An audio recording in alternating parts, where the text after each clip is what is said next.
Thank you and welcome to the show this morning.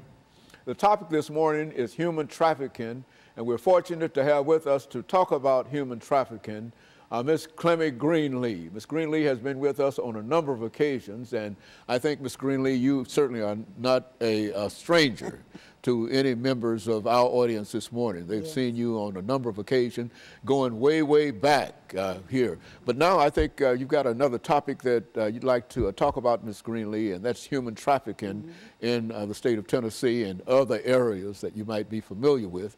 And so let's start off by having you to give us some information about your background, your education, and some of your experiences, some of the things that led you to that chair this morning. And then during the second segment, we will be more specific, talking about human trafficking in the second and third segment and the impact that this is having on individuals, upon governments, and et cetera, from your perspective.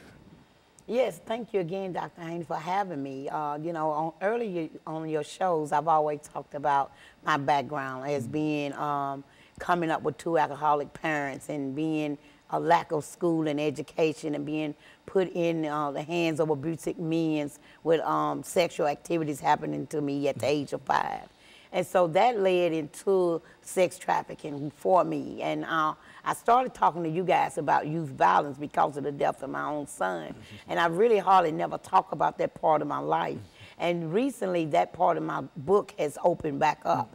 And I've always said there's no shame in my game. I've already been spoken plainly enough to tell people who I am. And once I saw the background of sex trafficking that's really happening here in Tennessee with our little girls and some little boys, then I asked my God to give me permission to come and talk about the other part of my life.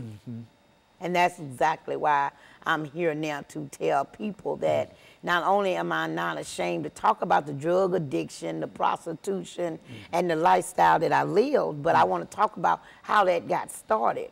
And when you talk about sex trafficking, you don't really think about well, they was put out there to prostitute. They was wanting to make this money and all like that. No, I wanted to just set the record straight that when you talk to the little girls and you tell the little girls, well, why, you know, when you become sexual active at 11 and 12 years old, 9 out of 10 they're going to tell you because they already had men funneling with them when they was 5 years old. So when I got funneled with at 5 years old, it automatically took me not into a traumatized situation, but it also took me in the fear of minions. And so then it also took you into the zone where you want to be loved now because you don't have self-esteem and you're wondering why this happened to you.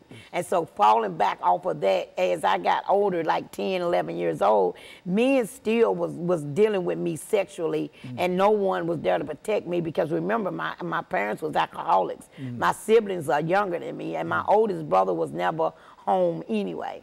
And that led to me being 12 years old and being lured in by another man, another strange man, just coming and bringing me products like necklace, like tennis shoes, like dresses, come and lure me in the neighborhood to talk about, I think you look pretty in this. And once I accepted that, then that started the lifestyle of me being sex trafficked. You think that that's quite common among many young women, young girls, and that is a method that they use in terms of trying to get control of young girls? Yes, this is why I chose to come, and I thank you again for asking me, because I want them to know this, that these young girls are not being asked to be sex trafficked. They're being lured in, and some of them are being lured in by their boyfriend. Because when you came to the word sex trafficking, well, first it started prostitution, and now certain set of people have become victims of sex trafficking, that everybody is using that word.